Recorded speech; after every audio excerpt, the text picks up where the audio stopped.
Buenas tardes a todos.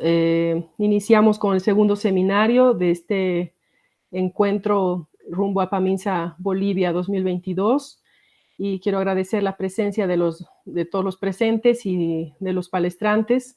Hoy tenemos la presencia de Rodrigo Quiroga, que es licenciado en biología, especialista en etnobotánica aquí en Bolivia.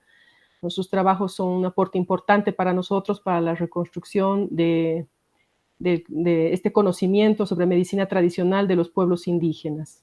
Este es el primer seminario de esta tarde, seguido del seminario también del colega biólogo de la Fundación Osvaldo Cruz, especialista en palinología y que ha aportado bastante con el tema de paleobotánica.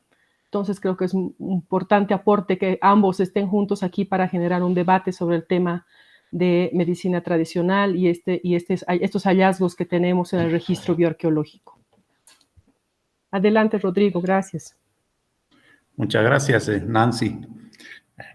Voy a compartir la presentación. Espera un segundito. Listo. Bueno, entonces, nuevamente, buenas tardes a todos. El día de hoy me tocó hablar un poco sobre etnobotánica. En ese sentido, les mostraré un resumen de investigaciones realizadas, logrando así aportes acerca de la etnomedicina en pueblos indígenas del Chaco boliviano.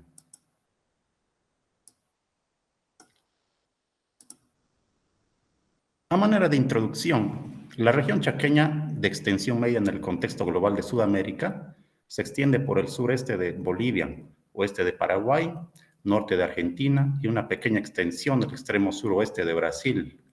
Y en Bolivia se extiende por el sur de Santa Cruz y el este de los departamentos de Chuquisaca, Tarija. Asimismo, indicar que la región chaqueña presenta un bioclima sérico seco.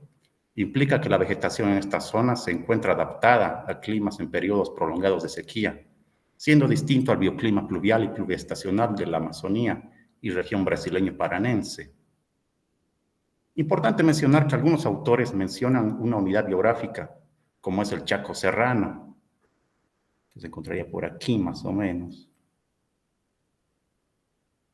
que se encontraría en serranías cercanas a la llanura chaqueña, entre los 1500 a 800 metros sobre el nivel del mar aproximadamente.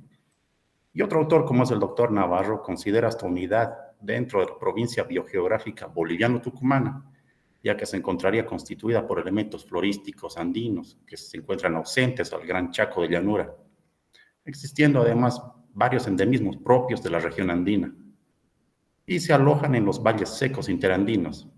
Las especies chaqueñas alcanzaron los valles interandinos. Esto parece haber sido reciente desde el punto de vista de la era geológica. Por otro lado, en las serranías cercanas a la llanura del río Pilcomayo y Río Grande, se alejan tipos de vegetación dominados por flora no chaqueña y más exigente de humedad. Este tipo de vegetación se distribuye también hacia el norte argentino, conformando el bosque boliviano tucumano.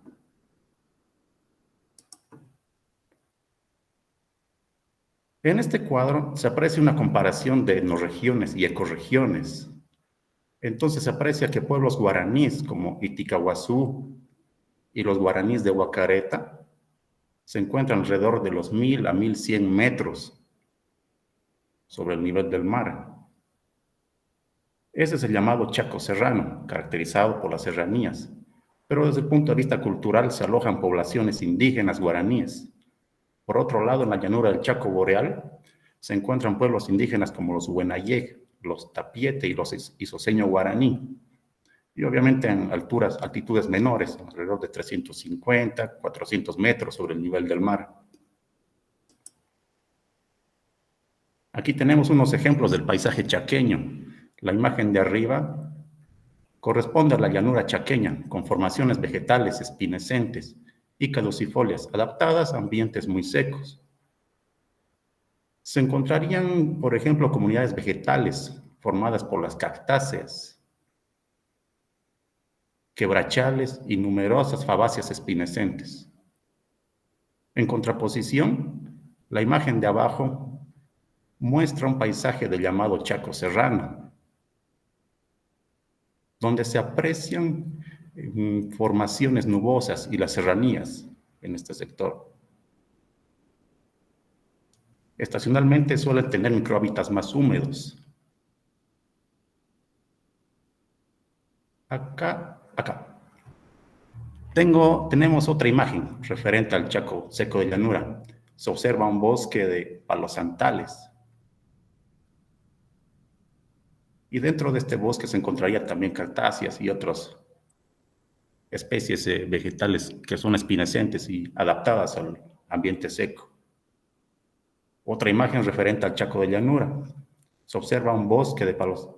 Este es un bosque del Chaco serrano, mejor dicho. Y tenemos mirtáceas especialmente, cedros. Y estas especies se adaptan más a los ambientes húmedos, las quebradas húmedas.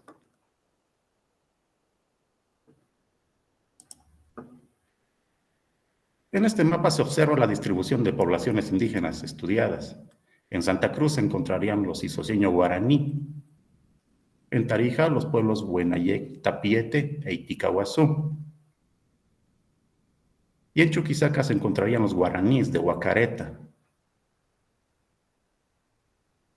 Y haríamos una mención especial para San Pablo de Huacareta, donde se encuentra una población que sería una mezcla de entre habitantes bayunos provenientes de Sucre y otras poblaciones del valle chuquisaqueño, además de quechoparlantes y los propios guaraníes que viven en las serranías cercanas a la llanura chaqueña.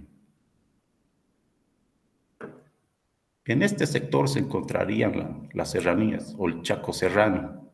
Por ejemplo, tendríamos áreas protegidas como es la serranía de Liñao, más o menos en este sector, y la serranía de la Guarahue en Tarija, estaría en este sector. Y claro, toda la llanura chaqueña, que sería todo este sector, incluido el Paraguay y el norte argentino. Aquí tenemos indígenas de los grupos étnicos. Es notorio, por ejemplo, una especial aridez característica del Chaco en la región del Isoso, en los isoseños guaraníes. Aquí tenemos una imagen de médicos tradicionales del pueblo Huenayec. Aquí otra imagen, los guaraníes de Huacareta y los mestizos de Huacareta. En este sector, en San Pablo de Huacareta, pude realizar investigaciones sobre plantas medicinales.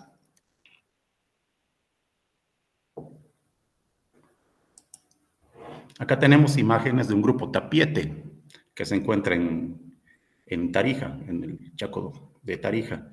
Y esta es una información, una investigación muy reciente, que es del año pasado, justamente, del 2020.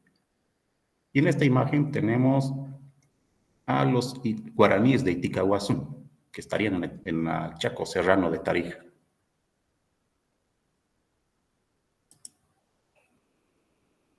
Este es un cuadro resumen referente a las publicaciones realizadas por diversos autores.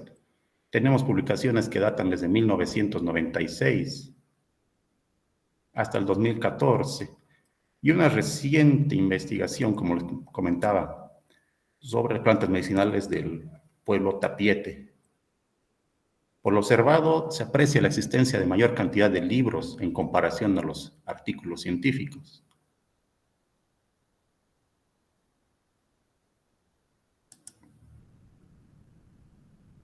Acá tenemos ejemplos de libros que han sido publicados.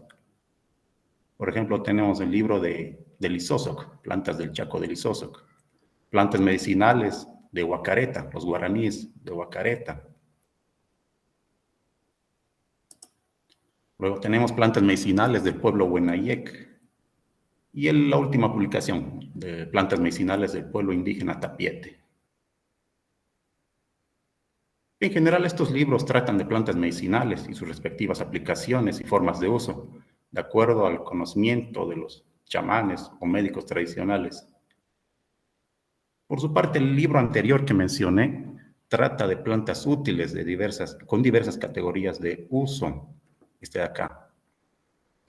Desde lo medicinal, pasando por plantas alimenticias, artesanales, construcción e incluso forrajeras y de uso veterinario.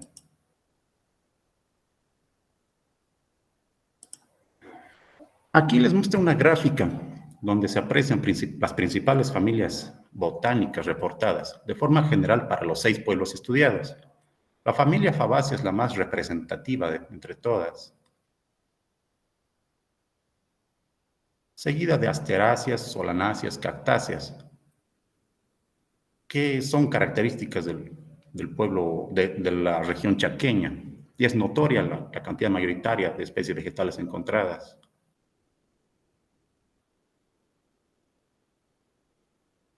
Por otro lado, respecto a la familia Asterácea, el incremento de reportes se debería a lo hallado en las poblaciones guaraníes que se encuentran en la serranía, alrededor de los 1000 a 1500 metros sobre el nivel del mar. La composición florística de estas serranías se asemeja más a la flora y vegetación de los valles interandinos, y dichos valles corresponden a la provincia biogeográfica denominada boliviano-tucumana, que presenta varios pisos ecológicos y comprende desde los 3000 a los 1000 metros sobre el nivel del mar. En el caso de la familia Myrtaceae, también se reportan como especies o la familia más representativa, precisamente que fueron reportados en pueblos guaraníes de la serranía. Resulta que géneros de la familia como Myrsiantes o Cidium se adaptan mejor a los microhábitats que ofrecen las quebradas y pendientes, ya que la humedad y el tipo de suelo allí encontrados son ideales para su desarrollo. Lógicamente, esta familia botánica no la encontraríamos en la llanura chaqueña debido al bioclima seco, excepto que a alguien se le ocurra cultivar, por ejemplo, un arbolito de guayaba, la cual debería tener muchos cuidados.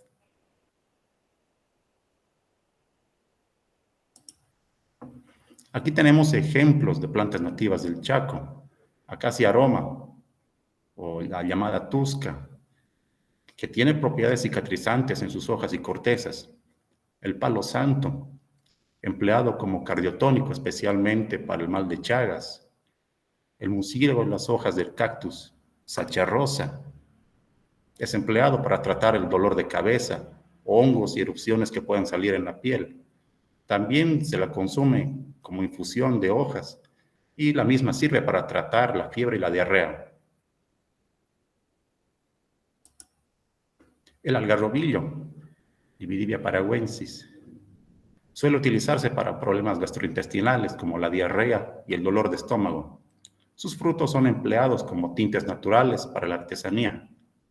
Capa aristoidiana también es empleada para tratar problemas gastrointestinales.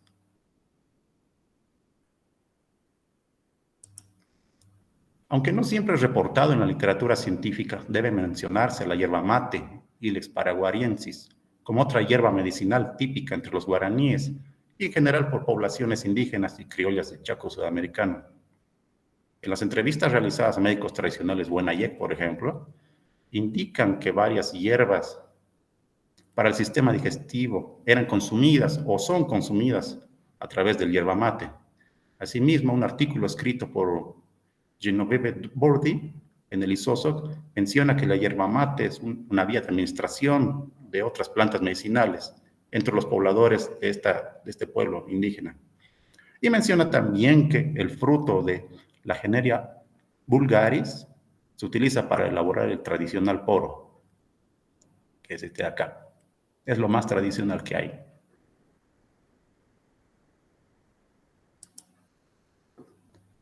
Esta gráfica circular nos muestra porcentajes de órganos vegetales empleados en las preparaciones botánicas. Resalta en primer lugar las hojas, seguida de tallos, frutos y cortezas, y en menor proporción estaría el mucílago, mismo que se extrae de los cactus y otras suculentas como la sábila, además de la resina obtenida de cortezas, o como exudación en hojas y ramas de algunas especies de la familia Euphorbiaceae. Existe en menor porcentaje el empleo de toda la planta, pero se atribuye a las hierbas pequeñas. En general, el empleo de hojas como principal fuente de principios activos implica un uso más eficiente del recurso vegetal, ya que las hojas regenerarían fácilmente y la planta no muere. En cuanto al uso de recursos en época seca, generalmente emplean otros órganos vegetales como la corteza, las ramas o algunas porciones pequeñas de raíz. Asimismo, suelen emplear hojas de otras especies que aparecen solo en la época seca. Desde el punto de vista de su conocimiento ancestral, el bosque les ofrece recursos medicinales todo el año. Inclusive pueden encontrarse distintos tipos de frutos para consumir, ya sea en época de lluvias o en época de sequía. Dentro de las formas de aplicación y preparación de órganos vegetales, resaltaría el empleo de infusiones y mates en las 6 etnias evaluadas. Acá tenemos. Luego, tendríamos en menor proporción el empleo como baños, cataplasmas, jugos y aplicaciones directas. Las maceraciones son preparaciones especiales de hojas y mucílagos de cactus que se dejan reposar en agua fría toda la noche, y los médicos tradicionales sugieren consumir el preparado por la mañana, y mejor si es en ayunas. Unos ejemplos de aplicaciones tenemos baños e infusiones, por ejemplo, las hojas de Cestrum parkii. Se hace macerar unos minutos en agua fría para poder aliviar la insolación debido a las actividades diarias bajo el sol. Por ejemplo, acá, este paciente. Aquí abajo se muestra la infusión de la raíz. La misma sirve para tratar los cálculos biliares y renales. En esta imagen se observa una niña que es bañada con hojas de Cestrum parkii y Clematis campestris. Esta de acá. Para tratar la fiebre, en ocasiones suelen utilizar Mimosa santocentra para tratar la fiebre y cuando el niño está deshidratado a causa de la diarrea. Pero para emplear esta planta se realiza un ritual especial y oraciones y cánticos en idioma Wenayek. Esta práctica es realizada precisamente por este pueblo indígena, los Wenayek.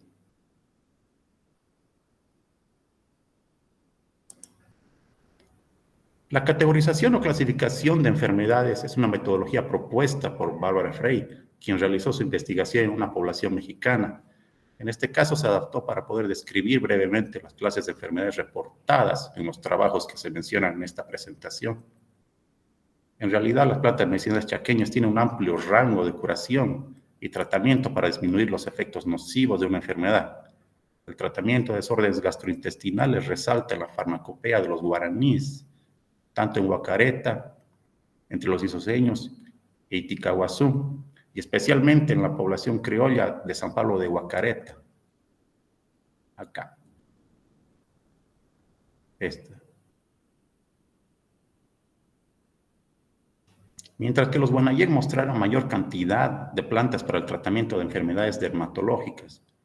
En proporción intermedia, casi igual, para todos los grupos indígenas se mencionaría tratamientos para las vías respiratorias, complejo genitourinario, sistema esqueleto-muscular, dolor de cabeza. Y además tenemos una categorización de otros, que estaría relacionado a problemas oculares, oftálmicos y otalgias diversas. Es interesante poder ver que existe un número interesante de plantas para tratar la fiebre y la malaria.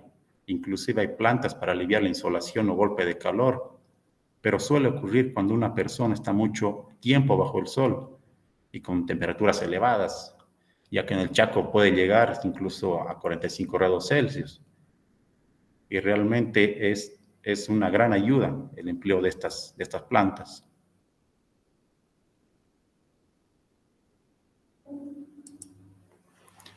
Aquí tenemos un dendrograma donde traté de agrupar los grupos indígenas en base a las clases de enfermedades que suelen tratar. Un primer gran grupo mayoritario estaría conformado por guaraníes de Ticahuazú e Isoso, además de los Wenayek y los Tapiete. Y en grupos separados se encontrarían los mestizos y guaraníes de Huacareta. Acá. Aunque ambos grupos se encuentran en un espacio geográfico muy cercano, tienen poca similitud. En realidad, esta diferencia se atribuye a la cantidad de plantas medicinales reportadas, que no son muy distintas. Por ejemplo, entre los mestizos de Huacareta se han reportado 90 plantas, mientras que en la población guaraní se reportó 25 plantas, es menos de la mitad. Esa puede ser una gran razón para que exista tanta disimilitud. Seguramente con estudios más exhaustivos en estas regiones se podría alojar en un único grupo a los guaraníes y los mestizos de Guacareta. Llegarían a tener una gran similitud. Dado que las investigaciones fueron realizadas por distintas personas y en distintas circunstancias del tiempo, este dendrograma no es de ninguna manera un resultado concluyente. Solo debería emplearse para fines comparativos o didácticos y que ameritaría una discusión en cuanto a las metodologías y el tiempo de trabajo en campo que haya sido realizado. En esta gráfica se muestran otras categorías reportadas, pero resalta más la categoría medicinal en todos los grupos estudiados. Misma que estaría presente en todos los grupos indígenas en realidad. La categoría de plantas mágicas se reportó por ahora únicamente en el pueblo Huenayec. Estas plantas son utilizadas en rituales referentes al tratamiento de enfermedades complejas, donde el chamán suele hacer cánticos y plegarias en su idioma para poder llegar a una especie de trance y conversar con el espíritu del paciente. Y asimismo, conocer el problema sobrenatural que provocaría la enfermedad. Esta actividad chamanística fue reportada por Scarpa, por ejemplo, dentro del pueblo indígena Choroti, en el Chaco argentino. Por otro lado, debe mencionarse el uso de plantas mágicas de los Huenayec con fines de protección espiritual e incluso habilidades para negociar y llevar adelante un emprendimiento económico. Pero esta actividad es como un secreto para ellos, por tanto no dan mucha información al respecto. En el caso de usos botánicos en la medicina veterinaria, se reportó solo entre los isoseños. Sería interesante poder profundizar estudios de plantas medicinales para uso veterinario, especialmente entre pobladores criollos dedicados a la ganadería. Si bien ellos prefieren la participación de un médico veterinario para curar su ganado, vacuno u otros animales de granja, yo creo que no sería absurdo pensar que en ocasiones sí puedan emplear plantas en el monte para tratar la dolencia de sus animalitos. Actualmente existe una especie de fusión entre la medicina académica y la medicina tradicional en el área rural, y especialmente en poblaciones indígenas, donde es factible que las postas sanitarias no existan y el único medio para recurrir al tratamiento de enfermedades sea un médico tradicional. Tenemos en esta gráfica un reporte de casos de enfermedades tratados en el Hospital San Pablo de Guacareta. Por ejemplo, hay un considerable número de casos reportados en el hospital, tanto para desórdenes gastrointestinales como para las vías respiratorias. Asimismo, encontramos un número interesante de especies vegetales que pueden tratar las enfermedades gastrointestinales, pero menor número de especies vegetales para enfermedades de vías respiratorias. Por otro lado, no existen casos reportados en el hospital respecto a dolencias como diabetes, otalgias, enfermedades oculares o bien enfermedades raras asociadas a posibles rituales que se deban realizar. Pero sí existen plantas y formas de uso para estas dolencias. En este caso, en todos estos casos.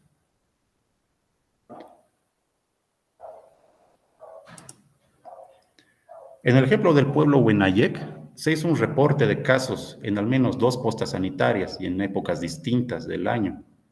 Serían la época seca y la época húmeda. En ambos casos, las enfermedades del sistema respiratorio tuvieron mayor porcentaje de casos reportados, seguida de las afecciones dermatológicas y enfermedades del sistema digestivo. Luego se incluirían casos en el sistema genitourinario, que harían referencia más a cálculos renales, infecciones de vías urinarias y, lógicamente, casos de embarazo, posparto y parto. Se reportaron más plantas para tratar enfermedades dermatológicas y del sistema digestivo. En contraposición, existen menos plantas y formas de uso para tratar vías respiratorias. Esa información se correlacionaría con los datos reportados en postas sanitarias. Debe recalcarse que esta información es de hace unos 10 años atrás aproximadamente. Actualmente posiblemente se tenga otro panorama si se desea realizar algún perfil epidemiológico en la zona y tratar de comparar con la medicina tradicional del pueblo Huenayec. En este cuadro se resumen los estudios realizados en las poblaciones indígenas mencionadas. Los estudios se centraron en la diversidad de plantas medicinales, etnotaxonomía, especialmente la categorización de plantas como frescas o cálidas y el tipo de enfermedad a tratar, las partes vegetales usadas, tratamientos de enfermedades, aplicaciones de las plantas medicinales. Respecto a la estadística, se evaluó el valor de uso y presencia de uso, pero de forma muy superficial, no hubo mucha profundidad. También hay estudios de relaciones interétnicas, es decir, si dos o más pueblos emplean las plantas medicinales de la misma forma y si tratan las mismas enfermedades. La relación entre la medicina tradicional y medicina académica fue estudiada en al menos 2 poblaciones, y el análisis estadístico de conocimiento tradicional es prácticamente ausente hasta ahora dentro de las poblaciones indígenas del Chaco. Otro tipo de estudios harían referencia a la fitoquímica, donde se realizó un estudio semejante para plantas medicinales de los isoseños. Esto fue realizado por el autor Víctor Gallo, pudiendo establecer al menos los componentes químicos presentes en cada planta mediante marchas fitoquímicas. Por ejemplo, determinar la presencia de taninos, terpenos, flavonoides, quinonas o saponinas, solo por mencionar de manera general estos componentes. Si bien mediante bibliografía pudieron comparar y describir el potencial etnofarmacológico de las plantas, en realidad, por lo menos hasta ahora, no se llegó a obtener extractos crudos y su fraccionamiento para obtener componentes puros o tratar de elucidar las moléculas presentes. Tampoco se habría hecho la evaluación de actividades biológicas de los extractos. Posiblemente actualmente, en esta actualidad, se esté realizando, pero esta información habría que buscar y actualizar.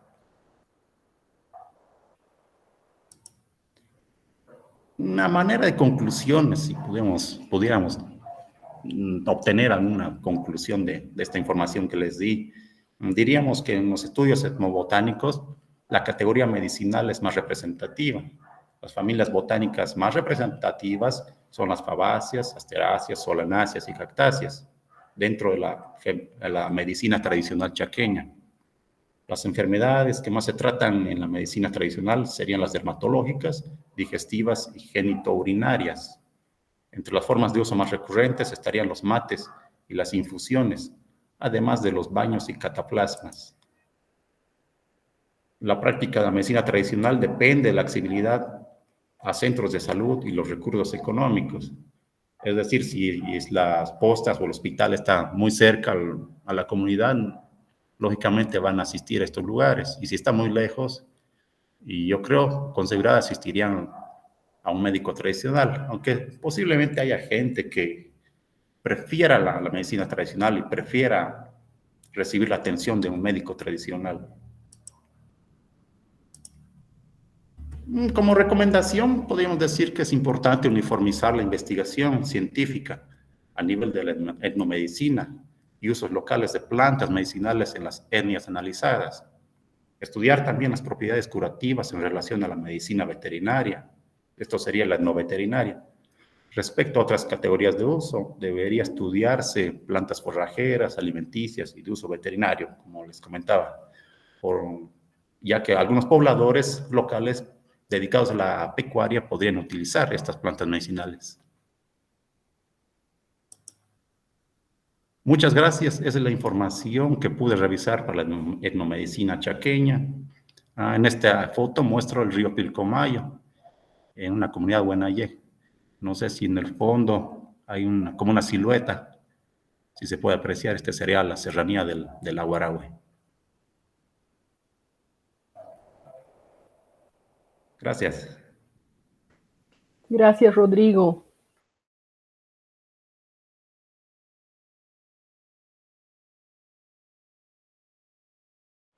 Boa tarde, boa noite a todos. Obrigado pelo convite de participação no seminário preparatório do PAMISA 2022. O tema de minha apresentação é Paleofarmacologia e Estudos Palinológicos em Coprólitos.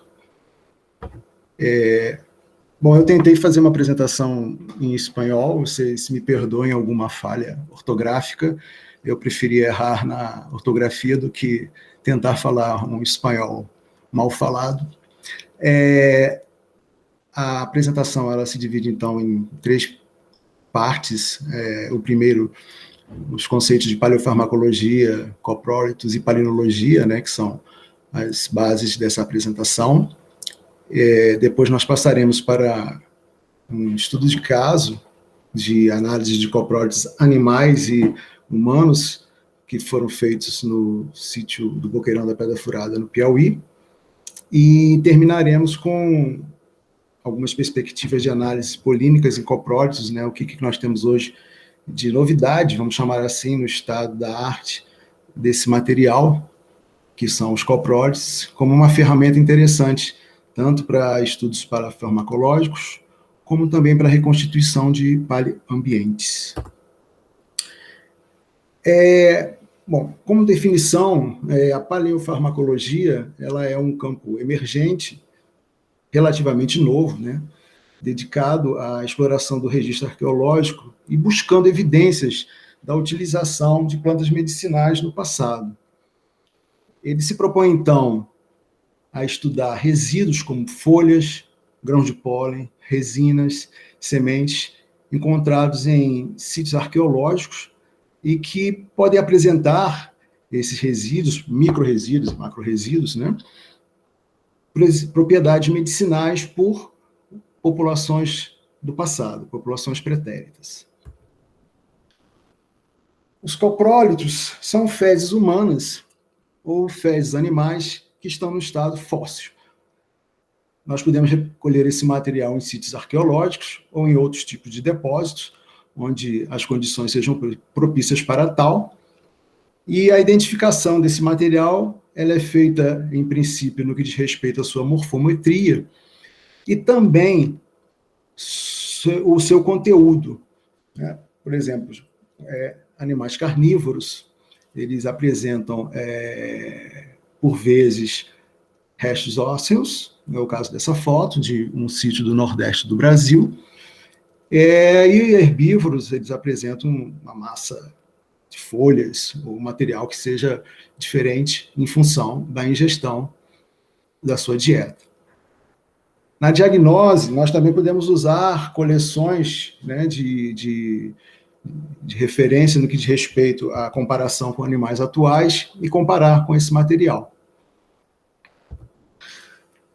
A palinologia. A palinologia é uma ciência que se propõe a estudar elementos como os grãos de pólen, que são as estruturas masculinas responsáveis pela fertilização das plantas com flor, que são os grãos de pólen.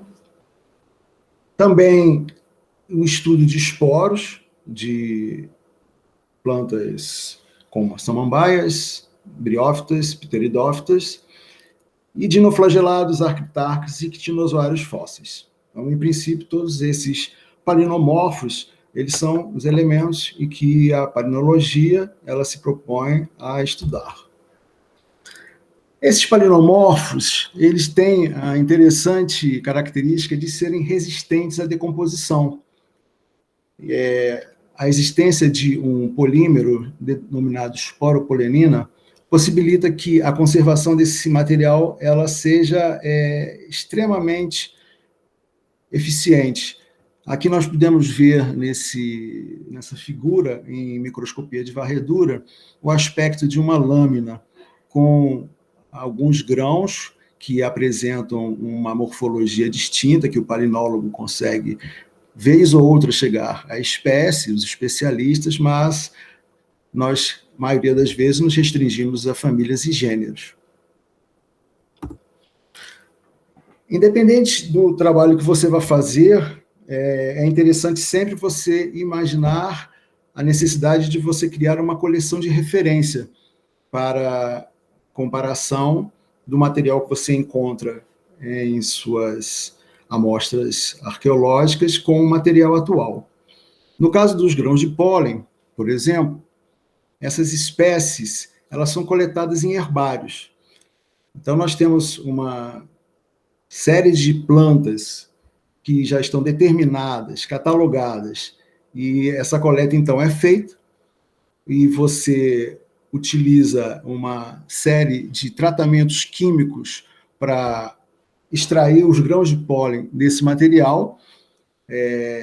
Esse processo ele tem como nome a cetólise, que ela usa ácidos fortes, como o ácido sulfúrico e o anidrido acético, que possibilita que esse material coletado dos herbários ele seja, então, montado em lâminas separadas, né, que são restos de folhas, né, que você coleta, montado em lâminas, e esses ácidos fazem com que tenha uma leitura melhor, ou seja, visualmente eles se tornem mais fáceis de identificação, uma vez essas lâminas sendo montadas. Em microscopia óptica, uma vez esses grãos separados, montados em lâminas e devidamente etiquetados, eles passam, então, à descrição, e os grãos de pólen têm como características uma série de ornamentações que variam de famílias, gêneros, a níveis de espécie, a presença ou não de aberturas, o tipo de retículo, aqui, por exemplo, nesse grão a gente tem uma malha, né, que nós chamamos um retículo. Aqui, por exemplo, é um grão de uma asterácea, que nós denominamos muros, esse tipo de ornamentação, com alguns espinhos. Esse outro grão que já aparece uma pequena fenda, que nós denominamos de colpos, ou seja, em microscopia óptica é possível, em função dessa morfologia, os palinólogos diferenciarem espécies, gêneros, famílias, dependendo, obviamente, da capacidade que cada profissional tem para se chegar a tal.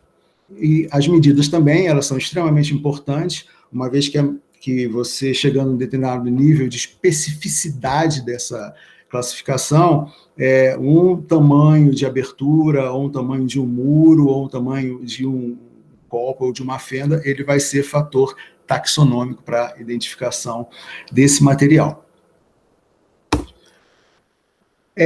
Bom, passamos então à segunda parte dessa apresentação, que seriam estudos de caso, propriamente ditos, que foram efetuados na região sudeste do Piauí, no Boqueirão da Pedra Furada, que é um sítio conhecido, representativo da arqueologia sul-americana e, por que não, da arqueologia mundial, no que diz respeito à sua importância. E esses estudos eles tiveram como fundamento a obtenção de coletas de material de coprólitos animais e coprólitos humanos, visando a reconstituição paleoambiental e, no caso dos coprólitos humanos, o uso paleofarmacológico das espécies encontradas nesses coprólitos. O Boqueirão da Pedra Furada se localiza no sudeste do Piauí, região nordeste do Brasil, e, como já falei aqui, é um sítio de referência na arqueologia mundial e sul-americana, e foi escavado por uma equipe franco-brasileira, sob a coordenação da doutora Niede Guidon, e uma série de pesquisadores que continuam até hoje em processo de escavação, inclusive do Boqueirão da Pedra Furada. E os coprólitos que foram, então, estudados nesse material foram 31 coprólitos animais e 5 coprólitos humanos que foram coletados em sedimentos holocênicos, datados de 8.450 anos a 7.230. Esse abrigo do Boqueirão da Pedra Furada, ele tem uma espessura interessante no que diz respeito à composição dos níveis arqueológicos, porque ele apresenta níveis pleistocênicos, e são 3 níveis pleistocênicos e 3 níveis holocênicos, de onde saíram, né, esses coprólitos humanos e animais nos últimos níveis holocênicos, que serão apresentados aqui os resultados.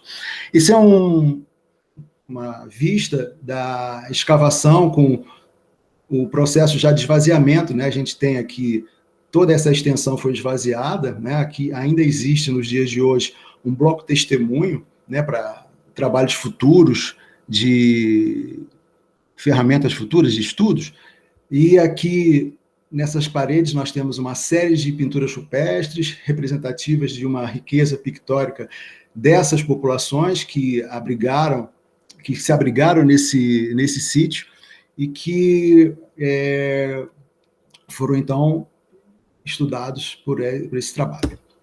Aqui nós temos uma coleta, né, de material em camadas holocênicas, coletando aqui, provavelmente, eu acredito que seja o professor Fábio Parente, alguns de vocês devem conhecê-lo, um coprólito que foi extraído e datado. Se não me engano, esse é um coprólito humano.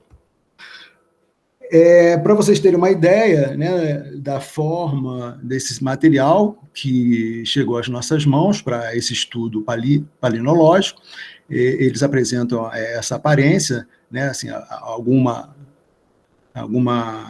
forma fibrosa, ainda é possível a gente ver aqui, assim, material como se fossem folhas, né, com uma forma, na verdade, assim, amorfa, né. Um outro coprólito também entregue e identificado como humano, coletado no sítio. E durante o tratamento desses coprólitos, nós nos colocamos como uma pergunta que foi o fio condutor dos nossos trabalhos. Dentro de uma perspectiva ou abordagem paleofarmacológica, nós devemos levar em conta trabalhos como apresentado anteriormente pelo professor Rodrigo, que são os dados etnobotânicos. E o Nordeste do Brasil, ele se apresenta como uma região em que nós temos uma riquíssima fonte bibliográfica no que diz respeito ao levantamento de plantas medicinais dessa região do Nordeste do Brasil. Alguns gêneros de plantas medicinais citados nesses trabalhos foram encontrados também nos nossos coprólitos. E a pergunta que se fez, e a hipótese que se criou, foi a seguinte: se essas plantas inventariadas nesse estudo poderiam ter propriedades medicinais que tratariam alguma das necessidades terapêuticas dessas populações. Aqui nós temos uma tabela onde nós encontramos uma série de informações farmacológicas com as espécies de plantas que são enumeradas, com as partes usadas dessas plantas e as indicações de uso. Então, vocês podem ver que existe uma rica fonte de indicação dessas espécies, no que diz respeito à utilização medicinal, desde problemas gástricos a tratamentos de eumentoses, né, de vermes, irritações, feridas, desinteria, e as partes usadas por essas plantas, né? A maioria delas são folhas, o córtex, resina, infusão, algumas flores, parte das flores, emplastros, e a pergunta que se colocou foi justamente de responder a, se possível, criar uma correspondência dessa utilização dessas populações com os usos atuais, que são justamente os levantamentos que nós temos hoje em dia de utilização dessas plantas. Aqui nós temos um Chenopodium, que é conhecido como uma planta com uma indicação para o tratamento de problemas gástricos, verminose também, e o seu grão. o seu grão de pólen que apareceu, aqui está um pouco mais, está aumentado em 400 vezes, em nossas amostras. Aqui, para vocês terem uma ideia da conservação desses grãos nas nossas amostras, aqui é um pólen de uma Pseudobombax, aqui é uma Acanthaceae, aqui é uma que tem utilização medicinal, que é a Bauhinia, e uma Poácea, que é um grão simples, mas que tem importância no que diz respeito a paleoambiente. Essas amostras também, desses coprólitos humanos, apresentaram a existência de vermes ancilóstomos. Nós acreditamos, então, que alguns desses nossos personagens que estamos, então, tratando aqui, uma vez infestados, uma vez contaminados com esses vermes parasitas, eles possivelmente tentavam se desvencilhar disso com a utilização de alguma dessas plantas que apresentaram grãos de pólen em nossos coprólitos. Para vocês terem uma ideia da representatividade que nós chamamos de riqueza polínica desse material, nós apresentamos aqui, para essas 5 amostras estudadas, o número de grãos identificados, e só para vocês terem uma ideia do que representa isso em termos de riqueza, normalmente, numa lâmina, quando você faz um levantamento de paleoambiente, por exemplo, 300 grãos é o número necessário para que você faça a reconstituição ambiental em função dessa leitura. Tratando-se de coprólitos humanos, nós tivemos, então, uma grande quantidade de grãos por amostras, né, que mostra acreditamos nós, né, que houve uma seleção de plantas, uma seleção intencional de uso de alguma dessas plantas em que apareceram esses grãos de pólen em nossas amostras. Não foram todas as plantas que nós elegemos como sendo as mais indicadas como utilização medicinal. Nós acreditamos que as espécies Anacardium humile, que é o caju, que não é o Anacardium ocidental, é o caju, perdão, me fugiu o termo, o caju rupestre, vamos chamar assim. A Borrera verticillata, a Terminalia brasiliensis, foram as 3 espécies elencadas que nós consideramos como grandes potenciais de uso medicinal por essas populações, uma vez que elas apresentaram uma grande riqueza polínica. É importante a gente destacar que essas espécies, como apresentado naquela tabela anterior, são espécies utilizadas para tratar doenças do aparelho digestivo, eumitoses e mesmo disenteria. Podemos também correlacionar o uso dessas plantas para se desvencilhar de parasitas, uma vez que nós encontramos ovos de parasitas nesses coprólitos. Nós fazemos algumas recomendações no que diz respeito ao trabalho e coleta do material quando para o envio do laboratório, que se faça também uma coleta de amostra de sedimentos da região onde estão sendo coletados os coprólitos a serem estudados. Porque, dessa forma, a gente pode comparar o pólen encontrado nos sedimentos com o pólen encontrado nos coprólitos. Né? Isso se dá porque, se você encontra um táxon que ocorre em ambos, tanto no sedimento quanto nos coprólitos, na mesma frequência, é provável que ele represente a chuva polínica, ou seja, que ele seja um indicador de ambiente e não de uma ingestão intencional. Bom, o resumo dessa apresentação, ela deu como resultado um artigo que foi publicado em 2006, com uma especificação melhor do que apresentada agora, né, nessa palestra. E, como nós havíamos falado antes, os coprólitos animais também eles tiveram um papel nesse trabalho de pesquisa, porque eles indicaram uma vegetação pretérita dessas amostras analisadas.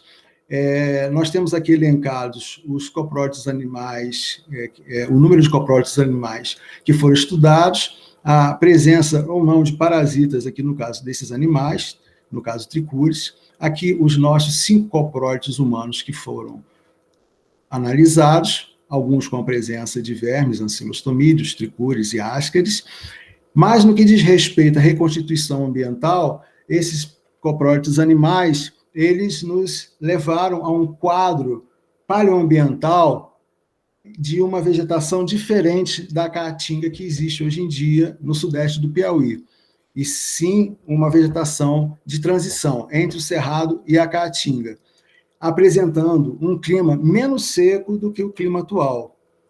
Assim, nós acreditamos que a paisagem que existia há 8.000 anos nessa região era uma paisagem em que você tinha a presença de elementos arbóreos muito diferentes da vegetação que você tem hoje em dia, que é uma vegetação xerofítica, em que você tem espaços abertos, com a presença de plantas que são características da caatinga.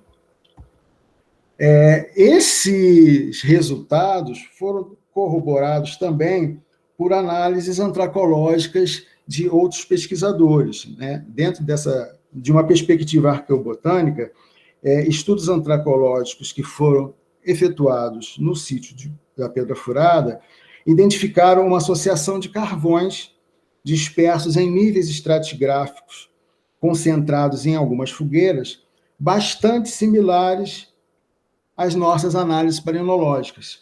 Ou seja, essa população ela fazia uso de madeira, no caso, para lenha, com uma seleção intencional, né, dessas plantas, né, que eles utilizavam para fazer fogueira, fazer fogo, imaginamos nós, e as árvores utilizadas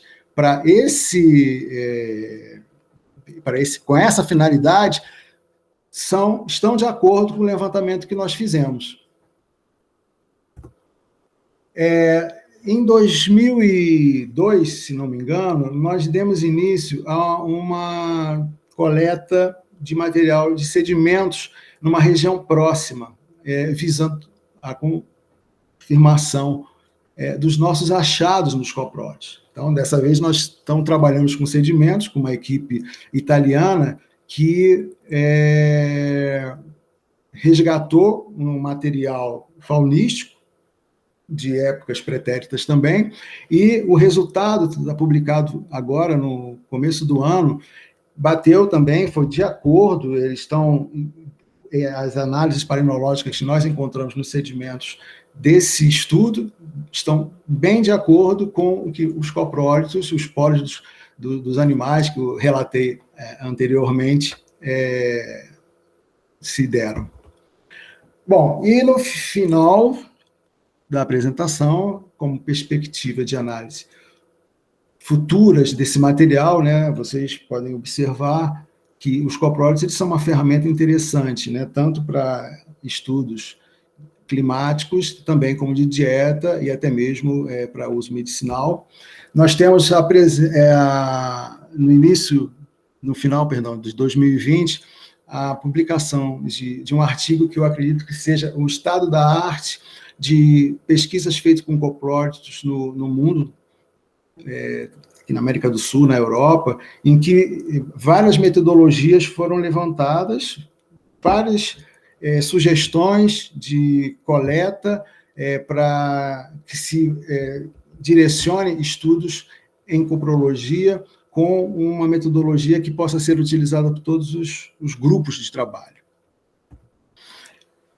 Ainda dentro do tripé que nós chamamos da abordagem paleofarmacológica e reforçando o que foi falado há pouco pelo professor Rodrigo, no que diz respeito a dados etnográficos, nós temos que dar continuidade às pesquisas no Nordeste, no que diz respeito ao uso de plantas no passado, o uso de plantas que hoje em dia são usadas por populações. E o caso da Jurema é um relato etnográfico extremamente interessante, que são bebidas utilizadas pelo povo Aticum, e que faz parte também de uma utilização mágica, dentro de um contexto simbólico, e que é muito interessante você levar em consideração isso quando for analisar as suas amostras com uma abordagem paleofarmacológica. Bom, e para finalizar, existem, obviamente, estudos no que diz respeito a outras populações anteriores aos sapiens, que, vez ou outra, nós lemos na mídia, já relatando aspectos de populações de Neandertais, que já procuravam e já praticavam algum tipo de cuidado no que diz respeito à sobrevivência, à sua sobrevivência. Então, assim, no caso aqui, né, não são relatos de plantas encontradas em copróide de Neandertais, mas sim que essas populações elas já procuravam ter um tipo de cuidado, algum tipo de cura, algum tipo de contato com uma prática de cuidado com a sua, vamos chamar assim, saúde. E esse último trabalho também é interessante, sobre a utilização de cálculos dentários e a identificação em populações de Neandertais a partir de dados bioquímicos das plantas encontradas nesses cálculos, que seriam utilizadas como, provavelmente, plantas que seriam responsáveis pela cura de dor de dentes.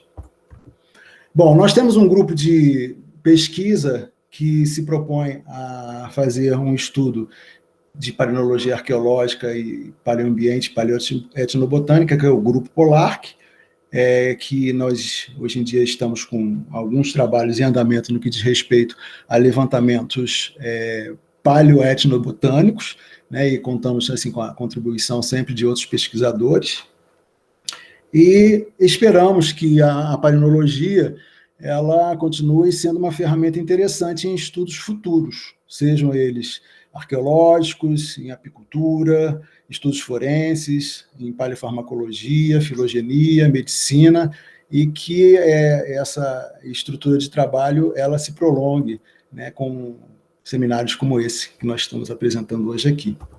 Eu agradeço a vocês. Muito obrigado. Muchas gracias, Sergio. Felicidades, qué lindo tu trabajo. A ver si podemos abrir a las preguntas. Muitas perguntas ficaram, certamente o tempo não será suficiente, mas, inicialmente, eu gostaria de dizer que o objetivo desses encontros e o que nós pretendemos, juntamente com Nancy, depois de várias conversas, é que o próximo PAMINSA, o próximo encontro da paleopatologia na Bolívia, possa trazer ainda com mais força esses encontros entre disciplinas, entre olhares, para objetos que se relacionam, que dialogam, que são muito próximos, como podemos ver hoje nessa apresentação. A apresentação dos estudos, do que se conhece, acumula na etnobotânica na Bolívia, e o que vem sendo feito pela arqueologia e a especialidade associada da palinologia, trabalhando junto com a arqueologia, e apontando por outros estudos também as conexões possíveis, os diálogos possíveis diretamente com a bioarqueologia, através do estudo, por exemplo, dos cálculos dentários. Isso é muito importante para todos nós, e é muito importante que a bioarqueologia, a paleopatologia, não permaneça isolada nos seus objetos mais centrais e tenha sempre, faça crescer cada vez mais esse diálogo interdisciplinar. né, o potencial de termos esses diversos especialistas, mesmo trabalhando com objetos distintos, mas em contato com aqueles que trabalham diretamente com objetos arqueológicos, para que se possa fazer fluir esse conhecimento, é extremamente importante. Tá? Isso já tem sido publicado e não pode ser apenas um trabalho instrumental. O arqueólogo mandar uma amostra para o botânico analisar, ou fazer usar uma relação de plantas conhecidas da etnobotânica local. É preciso trabalhar junto para propor perguntas e questões de investigação, tá? Que, de fato, possam ser desenvolvidas em colaboração.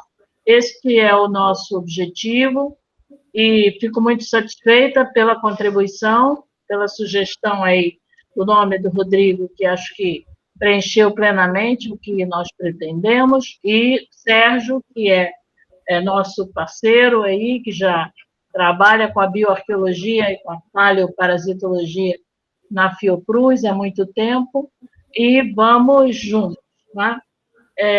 Eu pergunto, vou fazer apenas uma pergunta, porque creio que o que eu teria mais sobre a aproximação dos estudos etnobotânicos e arqueológicos já foi bem sinalizado na fala do Sérgio, mas eu pergunto ao Rodrigo se a semelhança do que se começa a fazer no Brasil, que é a utilização pelo Sistema Único de Saúde, também de conhecimentos tradicionais, a incorporação de conhecimentos tradicionais, lado a lado com a medicina científica, digamos assim, se também na Bolívia se tem esta ação, não apenas individualmente, mas como uma ação, de fato, das autoridades de saúde. Trabalham juntos, então, a medicina tradicional e a medicina científica na Bolívia?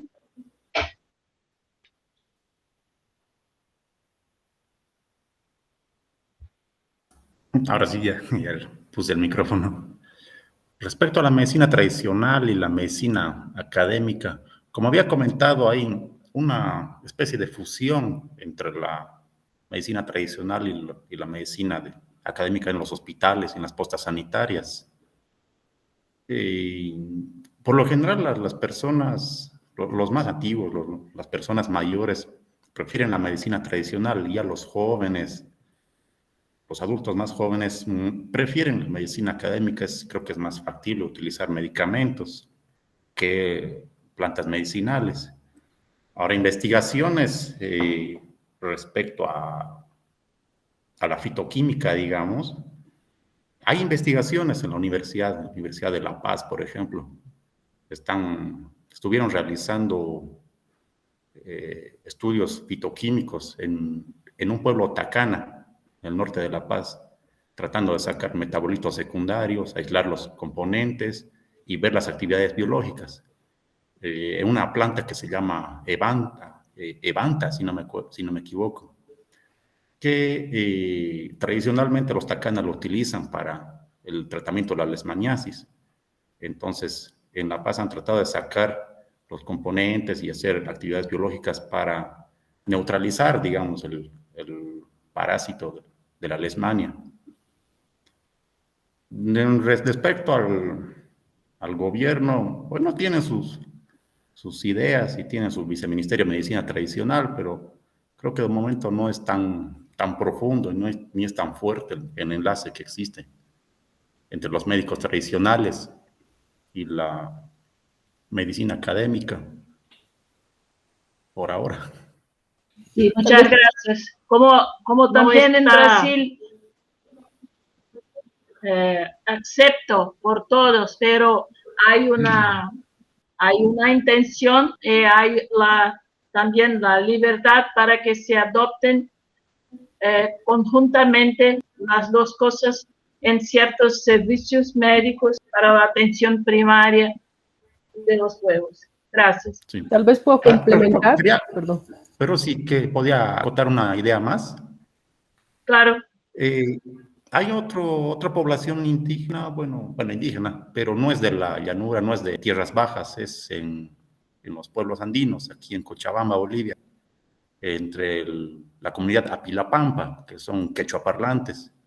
Ahí sí, dentro de su posta sanitaria y su hospital, han aceptado a los médicos tradicionales y aceptan que ellos puedan medicar a sus pacientes con plantas medicinales, con productos farmacobotánicos preparados, tinturas, hierbas secas, pomadas.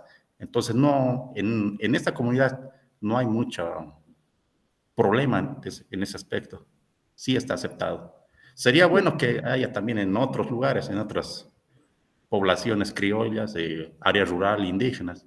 Hacia el Chaco, hacia Villamontes, en Tarija, donde estuve, se estaba queriendo asociar esa medicina tradicional con la medicina académica. Actualmente no sé en qué habrá quedado.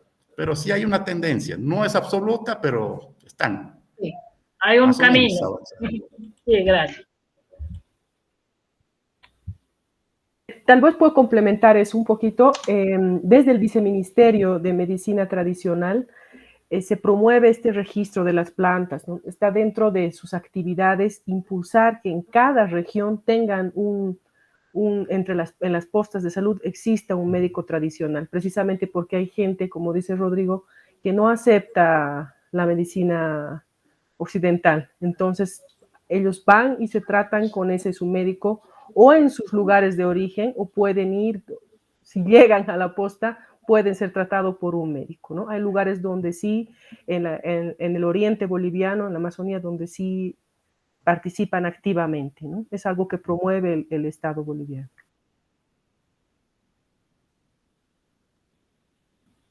Está levantando la mano Enrique Valadares. Oi, boa noite a todos. Dizer excelente apresentação de ambos, né? Eu tenho uma pergunta para os dois, né, diferente. Rodrigo, não sei se você me compreende bem, mas dentro desse seu estudo, né, de etnomedicina, eu fiquei curioso em relação a se dentro da utilização e do consumo de plantas, né, do uso delas, se você não está associado a procedimentos comportamentais, como jejuns, algumas plantas que você pode consumir em tal lua, ou alguns, eu fiquei interessado também, né, se não pode estar associado com algum consumo de algum outro animal. Saber se há uma relação ritualística, consciente ou inconsciente, né? Se você tem jejuns de determinadas doenças, algumas plantas que você só pode consumir em determinadas condições, né? Eu queria saber essa questão. Eu não sei se eu faço já a pergunta para o Sérgio, ou eu espero responder e depois eu faço. Como é que vocês estão organizando? Talvez Rodrigo pode responder primeiro. A ver, porque lo he entendido. Bueno, por lo general, consumen las plantas medicinales. Creo que hablaba algo de los animalitos, consumo de animales. Y está relacionado con el uso de animales, así como en ritual, una forma ritual. ¿Está bien, Enrique? Mas assim, se há jejum, se há calendário para você consumir, se há hora, esse tipo de coisa me veio, assim. Se existe tabus alimentares de fauna, esse tipo de coisa. Se tienen como un tá calendário? Não, isso, se você dentro desse consumo etnobotânico, você tem paralelo a ele outros comportamentos, né? Outros tabus. Tipo, se você consome determinada planta, você não pode consumir determinado animal, ou você não pode consumir em determinada lua, algo... Eu não sei se eu estou me fazendo entender. Si hay restricciones, digamos, en el uso, cuando vas a usar cierta planta, que no puedes comer alguna cosa durante ese tu periodo de... Isso. Sí, en realidad no, nunca me han mencionado, digamos, entre los Buenayego o población mestiza en Guacareta, ni en los reportes de los libros, no mencionan unas restricciones. Dan su tratamiento, decir, a lo mucho que dicen es consuma durante 4 días, 5 días, una semana y suspende el tratamiento. Eso sí, porque tal vez los componentes de la planta puede ser muy fuerte y tal vez afecte a la persona, a su organismo, pero que digan no consuma tal carne de tal animal o no haga una dieta especial, cero carne, no vea animales, no salga al monte, por decir, no, ese tipo de O en restricciones luna, no así alguna menciono. cosa, si la usas no sé, en algún momento, cuando No, hay no, luna no. llena, no sé, algo así. No, a lo mucho de las maceraciones que había comentado, de los mucílagos de los cactus, sí dicen pónganlo en la noche, por decir, en cuanto sale la luna o se oculta el sol, y hasta que aparece el sol. Esa es una maceración, digamos, toda la noche, y consumir en ayunas. De ese punto de vista, sí, para los mucílagos de los cactus. Eso sí, preferentemente consumir en ayunas. Pero otro tipo de tratamientos de infusiones o cataplasmas o baños, realmente no. Como decía, cuando realizaban algunos baños para tratar la fiebre o el susto en niños, sí hacían o hacen rituales, hacen cánticos, pero no hay mayores restricciones, no hay outro tabú, digamos. Me veio uma outra dúvida agora, se eles têm uma hierarquização dessas plantas, né? Se eles fazem algum tipo de hierarquização de categorias melhores, piores, se... Más usadas. Não é mais usadas, eu estou pensando no espectro sociológico, né? Se algumas plantas elas vão ter mais importância no espectro simbólico, independente dela ser mais funcional ou não, né? Considerando um pouco da leitura que eu tenho dos guaranis, eles costumam, né, hierarquizar algumas coisas, por exemplo, o tabaco em relação à fumaça, né, que você não tem uma ingestão medicinal em si, mas você tem o uso da fumaça para espantar mal-olhado, né, por exemplo. Mas, então, o tabaco ele tem uma importância grande entre os guaranis que eu conheço. Eu queria saber se essas categorias que você encontrou, você observou algum tipo de hierarquização nesse sentido, né? Como una categorización en realidad que ellos valoren más a una planta que otra, en general no, pero sí hay plantas que tratan más enfermedades. Dentro de las fabáceas son las más representativas, como había mencionado. La tusca es la acacia aroma, que es la planta que utilizan para todo.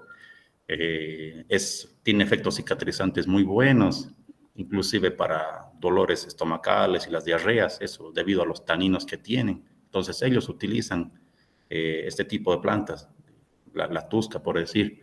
Respecto a utilizar para fumar, me han mencionado las semillas de otra fabácea, la Anarantera colubrina, si no me equivoco. Ellos utilizan la semilla para fumar y entran en un trance y pueden conversar, digamos, con la enfermedad. Esa es su idea. Pero mucha información no me han dado porque estos rituales son un secreto para ellos, ¿no? Mucha información no hay. Sí. Entendi.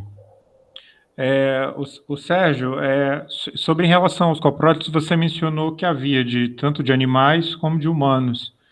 Eu fiquei curioso em saber se eles estão dentro do mesmo contexto.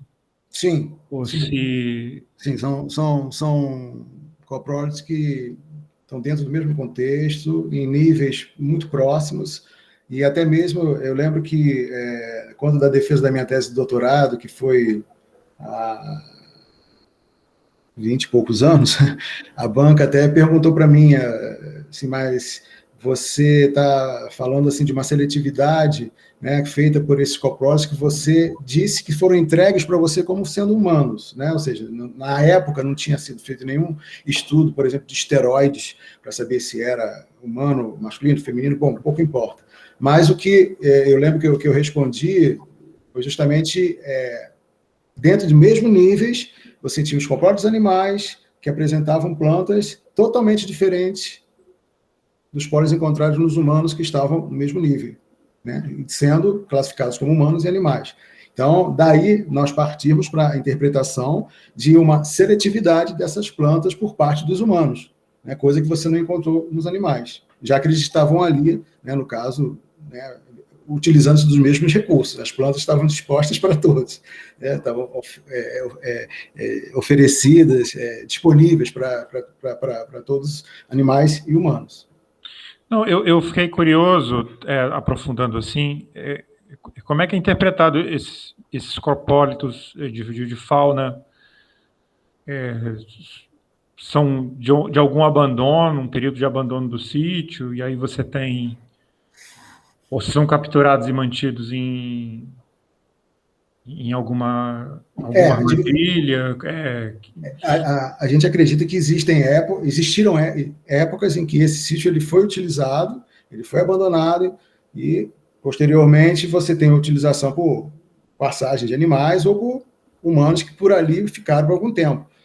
Por exemplo, esses carvões que foram identificados, essas madeiras que foram identificadas, elas foram coletadas num período em que eles estavam estabelecidos ali, provavelmente por algum período eles necessitaram coletar essas madeiras para lenha, para fazer fogueiras, né? E depois eles podem ter partido para outros lugares, né? Existem já estudos feitos sobre o manejo nessa área, né? Que até mesmo existe uma grande coluna d'água ali, e uma coluna onde passava água na época e o clima era mais úmido, que se acredita que havia um manejo dessa coluna d'água, justamente para evitar que essa água ela fluísse de uma forma mais corrente para partes mais baixas do boqueirão.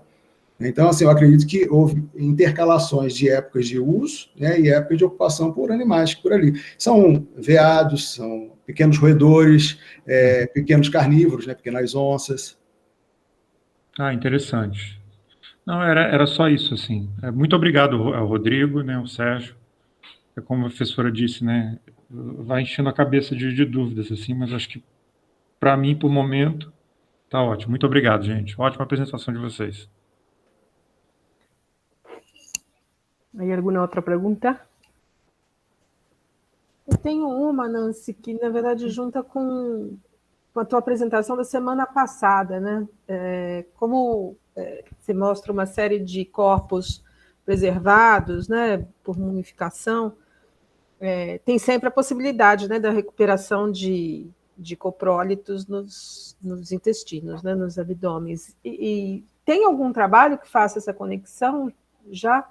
E que aí trabalhe justamente com a questão do consumo de plantas e de plantas medicinais? No, lamentablemente todavía no, pero ojalá que podamos hacer la conexión con Sergio, porque sí tenemos sedimento que de a poco hemos ido recaudando, pero sí lo que creo que volvemos a un punto importante, que es el tema de las colecciones o la toma de muestras, ¿no? Como esos protocolos que ustedes han elaborado en Brasil sobre pensar que la muestra que uno recupera en campo es una fuente de información más allá de la pregunta que uno tiene cuando va a hacer su colecta, ¿no? Entonces, eso es una cosa que hemos difundido ahorita, ¿no? Pensando en que cómo tenemos que tomar la muestra y cómo tenemos que enviarles a un palinólogo, por ejemplo. Entonces, tal vez puedes contarnos un poquito, Sergio, cómo es o cuáles son los requisitos para este tipo de muestra palinológica, ¿no? Porque creo que es más complicado pensar en una contaminación moderna, o cómo has hecho tú, por ejemplo, que me dices que tienes el herbario y tienes como un perfil palinológico de la región que estás trabajando, entonces tú, sí. Pero es otra gente la que hace eso, ¿no? Entonces nosotros también tendríamos que tener como un perfil palinológico del lugar, y para poder hacer alguna comparação, certo? Sim. Respondendo a Verônica, o Grupo Polar, que está com um sítio no sudeste do Piauí agora, não muito longe da pedra furada, em que seria justamente o que o protocolo exige no que diz respeito à obtenção de resultados paleoetnobotânicos, né? Ou seja, nós temos 7 sepulturas, né, que são, a maioria delas de adultos, se não me engano tem 2 crianças, em que nós fizemos análise desses sedimentos, próximo à bacia, próximo aos intestinos, e que, bom, já tem fechado assim, datação, resíduos, ou seja, diferentemente de pedra furada, que nós não tínhamos, por exemplo, como dizer que teve o uso intencional, por exemplo, de um chá, porque nós não encontramos cerâmica para encontrar resíduo na cerâmica que batesse com os grãos de pólen que nós encontramos de plantas que poderiam ter sido usadas como infusão. Então, nesse caso, essa redação está saindo agora, final do ano, talvez ano que vem seja já publicado, mas, respondendo a você, já dentro de um contexto assim que eu chamaria assim do perfeito, ou seja, nós temos cerâmica, nós temos os esqueletos conservados, nós temos sedimento no interior da parte digestiva, nós temos resultados interessantes no que diz respeito a plantas, a jurema é um caso dela, é um desses casos, né? Ou seja, teve uma quantidade absurda de plantas, né, relacionadas ao uso dessa planta e relacionada também à cerâmica. Então, daí a gente já pode extrapolar e não ficar tão preso a, não, a gente não pode citar essa planta, não, a gente já tem alguns direcionamentos que viabilizam a informação de que, não, isso aí foi, de fato, diante desses resultados, uma utilização intencional dentro de um ritual. Bom, aí vamos esperar o artigo ficar pronto. Mira, más se ha basado en recuperar en cerámica, por ejemplo, qué es lo que se estaba tomando ahí, pero digamos, lo que más encontramos es maíz, depende de dónde, qué estás buscando, ¿no? La chicha, que se hace relación a qué tomaban o qué bebidas se tomaban, pero no una relación a esto de una paleofarmacología directamente, todavía, ¿no? Entonces sí, ahora es donde se está recuperando y se está guardando este material de sedimento, ¿no? Y la importancia de tomar este tipo de muestras. Entonces, porque hay otros cuidados que hay que tener en el tema de la palinología, ¿no? Entonces, como no contaminamos esa muestra con algo moderno. Sim, nós estamos com esse trabalho já está pronto, já está primeira revisão, esperando a segunda revisão, que é um protocolo de coleta no que diz respeito à coleta, armazenagem, transporte, manutenção, para você poder comparar. Aqui no Brasil, assim, se você está trabalhando numa região árida e você tem esse tipo de solo, com esse tipo de tafonomia, como é que você deve se portar? É um abrigo, é um sítio aberto, ou seja, a gente está fechando, nós fechamos, né, um protocolo em que estabelece justamente essas diretrizes para que você possa comparar, né, comparar os resultados dessas regiões que já têm, né, o que vão vir a ter e de que forma que você deve se comportar, né, no que diz respeito à coleta, né, e a todas as necessidades, né. Y esa importancia de tener el perfil palinológico del lugar, ¿cierto? Ah, sim, sim, sim. Y por tener algo con que comparar.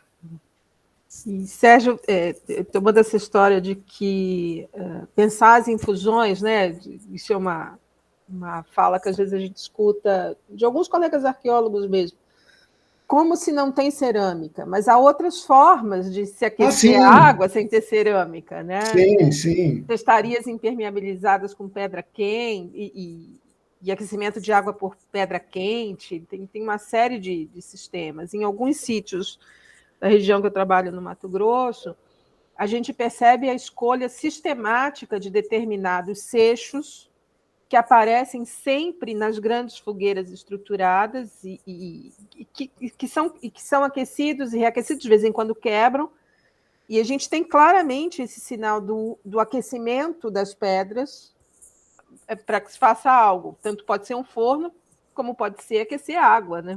Sim,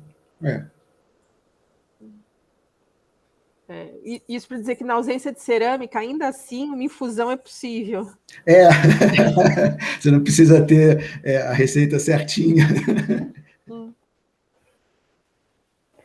Tem toco de madeira também, né, que eu já vi em registro assim. Sim, de palmeira, né, que eles... Palmeira.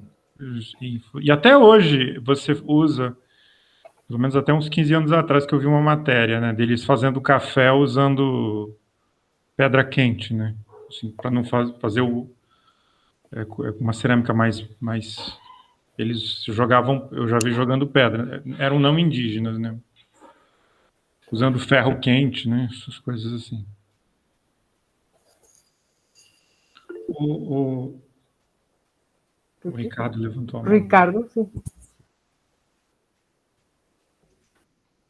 En realidad a los dos, me quedo pensando, porque parecería como que es muy importante el trabajo cooperativo, la articulación con entre diferentes especialistas, y cuáles son las dificultades porque que comúnmente están encontrando para estas articulaciones. O sea, porque, por ejemplo, Rodrigo, digamos, hay dificultades en Bolivia para articular con arqueólogos. ¿Qué es lo que haría falta?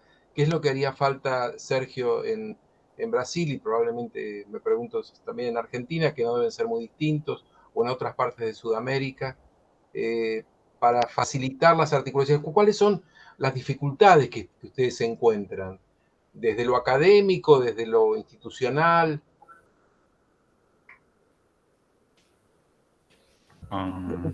No se ha hecho esta relación. Respecto a lo arqueológico, bueno, en realidad Bolivia no, personalmente no conozco mucha investigación al respecto, pero sí Nancy estuvo trabajando en relación a esta área. Podría haber, yo creo, apoyo de esta naturaleza, pero sí, digamos, financiamiento sí requiere apoyo internacional. Pues, yo asumo que debe ser algo caro realizar este tipo de investigaciones arqueológicas, palinológicas, paleobotánicas.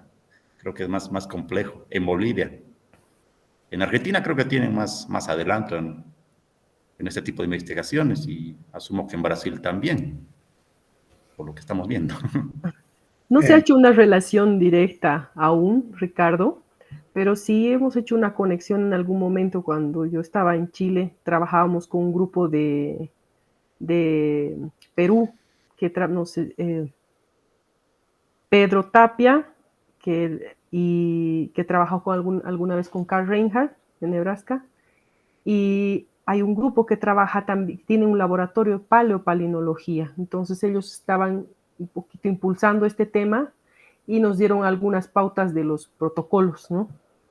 Y justamente era ese el tema del cuidado de la contaminación, que nosotros teníamos que pensar si ya habían muestras guardadas en el museo, cómo considerábamos este tipo de muestras para algún estudio, sino más bien empezar con algún estudio desde la excavación. Entonces eso es lo que hemos intentado difundir, ¿no? En charlas por varios lugares aquí, a través del trabajo de paleoparasitología, ¿no? Impulsábamos los protocolos, y ahí incluíamos la posibilidad de conseguir el material ya con el tipo de tubos que hay que usar, el cuidado que hay que tener de la cofia, todo, para tomar la muestra, ¿no? Hay un grupo que trabaja en La Paz haciendo estos perfiles palinológicos, pero claro, con lo moderno, ¿no? No todavía haciendo una relación de lo que hay y lo que había, ¿no? Hay también gente de afuera que ha estado haciendo algunos estudios en La Paz sobre polen, pero no esta relación directa del consumo o de plantas medicinales. Entonces, más bien creo que es el momento de abrir esta posibilidad a través de esos estudios que ya se han ido realizando, ¿no? Lo de medicina tradicional es un insumo muy importante para nosotros para el momento de estar analizando este material, ¿no? Creo que estamos empezando con cómo potenciamos, cómo trabajamos con estas colecciones, pero desde pensar en que deben estar bien colectadas, bien guardadas, bien en los museos, y es un trabajo desde campo, ¿no? Campo, museo, laboratorio.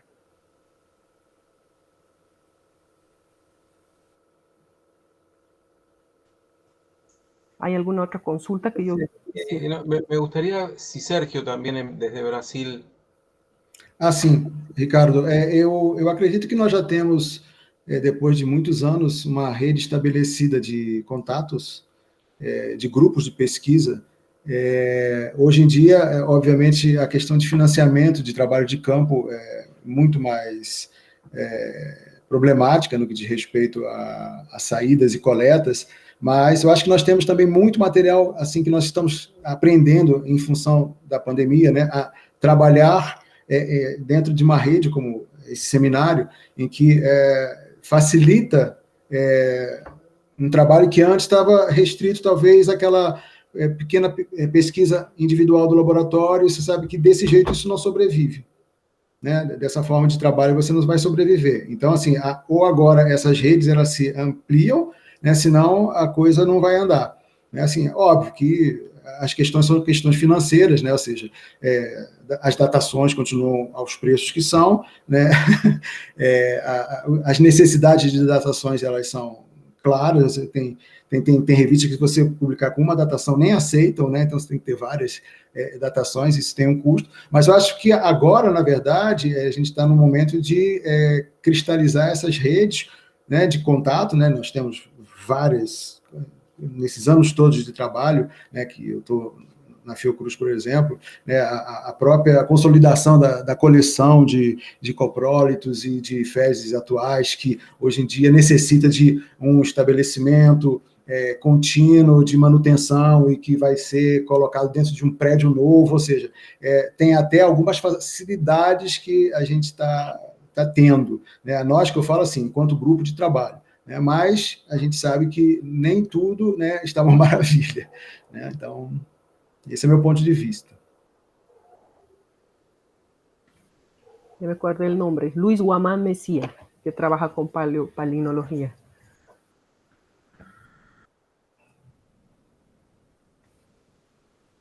¿Alguna otra pregunta? Yo quisiera... A ver, ¿quién está levantando la mano? Rodrigo. ¿Yo? Hola, ¿sí? Sí, adelante. Quería consultarle a Sergio, bueno, estaban conversando sobre palinología y paleofarmacología. Creo que hablaba algo de la iurena, no entendí bien. ¿Esto está relacionado a los rituales antiguamente? Sim. A Jurema, ela tem esse grupo, o Aracundo de Pernambuco, em que faz uso desse chá, né? Já há alguns anos, isso está sendo repertoriado, são várias publicações que tem sobre o ritual da Jurema, e ele é uma bebida que tem um efeito alucinógeno ou mágico. É uma cactácea? É uma mimosácea. Mimosa hostilis. Mimosa. Porque yo me hacía referencia como a la ayahuasca, ¿no? Ayahuasca. Y justamente, digamos, le comentaba, ¿no? De esos rituales, utilizan esa otra mimosa santocentra, pero para rituales, o sea, no lo consumen ni para fumar, ni como infusión, lo utilizan para un baño, digamos, al niño, como les comentaba, y ahí hacen los rituales. Entonces, interesante esa idea. Y mi otra duda en paleofarmacología, ¿será posible que a través de las muestras que se obtienen en campo, los coprolitos, otras muestras paleontológicas, se pueda llegar a hacer un análisis fitoquímico? Creo que ya no. Sim, não, tem. Sim. Aqui no Brasil tem vários trabalhos, né? A Embrapa, a Embrapa, Empresa Brasileira de Agropecuária, ela tem uma série de trabalhos publicados sobre efeitos fitofarmacológicos que até reforçam justamente essas indicações. Aí você tem uma gama de plantas que já tiveram a separação de terpenoides, de alcaloides, né, com funções terapêuticas. Então, se podía mantener una relación histórica de la antigüedad con, digamos, algunos 30 años atrás, por decir, y decir que ha sido conocimiento tradicional de generación en generación. Sim. O que eu acho o mais apaixonante dessa história toda. Bueno, él te pregunta, Sergio, si se puede recuperar algún componente del registro, o sea, en coprólitos. Si, digamos, encuentras un resto de una planta, de ese resto de planta o polen, ¿se podría recuperar algún componente relacionado con Ah, sim, acredito que sim. Foi até o caso, por exemplo, dos resíduos que eu apresentei aquela última parte dos Neandertais, por exemplo, que são os cálculos. Aqueles cálculos, eles fazem retirada de material de DNA de plantas que eles imaginam que teriam sido usados para curar a dor de dente dessas populações. Então, você, assim, a pergunta é, existe uma manutenção química ou bioquímica de materiais como esse para se resgatar informações? Sim. O por ejemplo, los alcaloides que han recuperado también de la Sí. coca, ¿no? En coca, Sí, que consumían la sí. coca y el alcaloide ha sido Sí. recuperado. Até mesmo. Igual que en cálculo de diente. É porque no Brasil a gente não tem, assim, bom, eu posso falar besteira, né? Estudos de paleodemografia em sítios arqueológicos, né? Existia uma revista que deixou de ser publicada, acho que no ano 2000 era Biomoléculas ou Biomolecule, não lembro agora. E existia um trabalho interessantíssimo sobre os esteroides retirados dos coprólitos, em que você tinha um determinado grupo de população de Homo sapiens, em um determinado lugar, que você sabia que aquele grupo que estava ali eram de 3 homens, 5 mulheres, 2 crianças, e isso tinha sido feito justamente pela retirada desse material. E esse trabalho que eu citei, que depois eu posso disponibilizar, se vocês estiverem interessados, sobre o estado da arte, do que você extrai de coprólitos hoje em dia, né, que aí tem uma gama, né, lipídios, esteroides, etc. e tal, ele justamente indica isso, né, ou seja, o que você tem hoje de refinamento de conhecimento possível de ser feito. Eu acho assim, para quem está trabalhando com isso, é um material muito, muito rico. Esse trabalho, esse paper. Xilito 2020, mas eu passo depois. Xilito 2020. Ô, Sérgio, uma dúvida aqui que me veio agora. Tem como saber, assim, só para a questão de entender o método, tem como você investiga, por exemplo, a proporção de cada espécie? Você tem uma quantificação de espécimes? Sim. Tem, né? Então você sabe que uma planta ou um animal foi mais consumido que o outro, né? Não é só qualitativo. Na verdade, você leva em consideração, assim, foi até uma falha, né? Assim, a disponibilidade desses vegetais, ela diz respeito também à dispersão que essas plantas têm, ou seja, algumas plantas são polinizadas por insetos, outras plantas elas são polinizadas pelo vento. Então, obviamente, elas têm uma quantidade maior ou menor de aparecer nos sedimentos, porque vamos levar em conta que as abelhas, os polinizadores, eles roubam isso, então eles estão subrepresentados nas suas amostras, diferentemente de uma planta que é polinizada pelo vento, que tem uma quantidade maior. Então, isso tudo é levado em conta. Entendi. Hay una planta que ha mencionado Rodrigo, muy interesante para mí, por ejemplo, que he trabajado con el tema de Chagas en la antigüedad, que dice que estos pueblos indígenas del Chaco, el Chaco es un lugar donde encontramos esta especie Triatoma infestans, una especie que es solamente del Chaco, ¿no? Que es selvática, entonces, y está naturalmente infectada. Entonces ellos tienen muchos años de contacto con este vector y la infección. De modo que seguramente este registro que tú encuentras del uso de esta planta para tratar alguna cardiopatía relacionada con Chagas es un conocimiento sin duda de muchos años, ¿no? Por la historia de ese lugar que hoy se conoce como la especie de triatomino que está naturalmente infectado, ¿no? A pesar de todas las campañas que hacen para eliminar siempre el domiciliado, siempre tienen ese tema de esta especie de triatomino. Entonces, ese dato es importante porque nos muestra esa relación de largo contacto con esto, ¿no? Y el conocimiento que ellos manejan para una patología que tal vez es la más común que se da en esa zona, ¿no? La cardiopatía chagásica. Sí, y justamente, aparte del ejemplo de Palo Santo en el Chaco, había visto antes un artículo de una rutácea, un Santoxylum, en una población indígena de Paraguay, que utilizaron, aislaron también componentes de esta planta para el tratamiento de Triatoma infestans, para este parásito. Entonces, seguramente, tradicionalmente, entre los guaraníes, huenayecs, nivaclés, tienen ese conocimiento y viene de generación en generación. Seguramente si se hace estudios paleontológicos en Paraguay, se va a encontrar datos muy interesantes y que va a relacionar a toda la población del Chaco, por ejemplo. No sé si hay alguna relación tal vez que han encontrado, claro que son regiones totalmente distintas, pero este conocimiento se difundía más allá de la región, ¿no?, donde estamos estudiando, seguramente en la antigüedad, ¿no? Como les habíamos hablado la anterior vez de los callahuayas, ¿no?, que ellos viajaban y eran conocidos desde qué tiempos, quién sabe, que ellos compartían ese conocimiento. Y tal vez entre las plantas que ustedes han mostrado en sus trabajos hay alguna, además de la que han mencionado, la yurema, que tal vez la especie, no es la especie, pero tal vez el género tiene un uso medicinal, ¿no? Entre lo que han estado compartiendo, ¿hay alguna otra planta que tal vez haya sido común? No sé, Sergio o Rodrigo.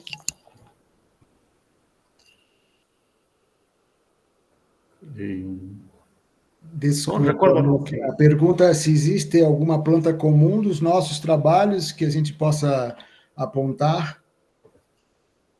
Sí, entre lo que han presentado ustedes ahora, las tablas donde muestran el registro de sus trabajos, ¿hay alguna planta que pueda estar, haya sido tal vez es común, tiene el mismo uso, no sé, una antihelmíntica que Rodrigo haya mencionado también de uso? Eu lembro de uma cucurbitácea que ele citou, a lagenaria. Es artesanalmente lo utilizan para el poro. Pero tiene un uso medicinal. No, solamente por lo menos lo que he investigado es para uso artesanal. Utilizan el poro y ahí colocan el yerba mate. Pero no un uso tiene medicinal de la genaria no he visto. Não, mas talvez a lagenaria enquanto o fruto para utilizar como recipiente. Sí. Sim. Eso para el poro o para consumo de yerba mate. Sim, sim. Sí. Pero no tiene un uso medicinal, ninguno. No. Tal vez dentro de los géneros no las mismas especies, pero puede haber alguno que Pero otro sí los género. géneros. Algún anacardium, Anacardium. anacardiáceas. As fabáceas eu não lembro o gênero. Fabáceas. Acá, digamos, Prosopis alba. Prosopis, sim. Prosopis rucifolia, que utilizan para la diabetes. La acacias, Acacia aroma, que le mencionaba para efectos cicatrizantes.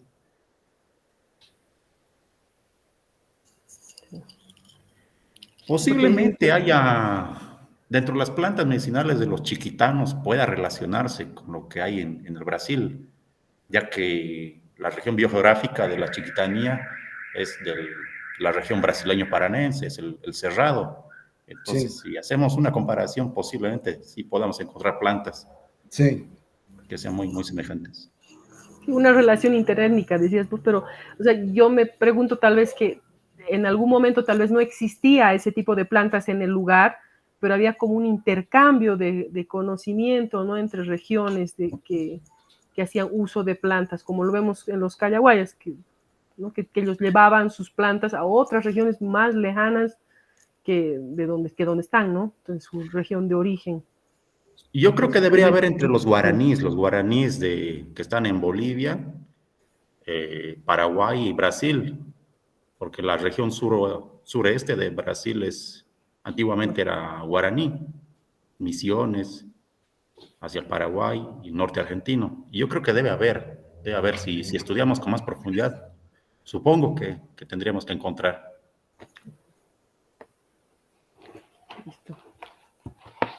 Hay que pensar también en la movilidad, porque hay pueblos que se migran y que están continuamente a moverse de un sitio para otro. Creo que es el caso de los guaraníes también, de los tupís en Brasil. Se conoce por la grande migración que distribuyó los pueblos por todo el continente. Entonces, pienso en estudios de isótopos estables, tanto en actuales como de oxígeno 18 para ver movilidad. como para poder discutir estas cosas. Pero también lo que no tenemos tampoco son muchas líneas de base sobre isótopos estables. Pero bueno, creo que puede ser interesante.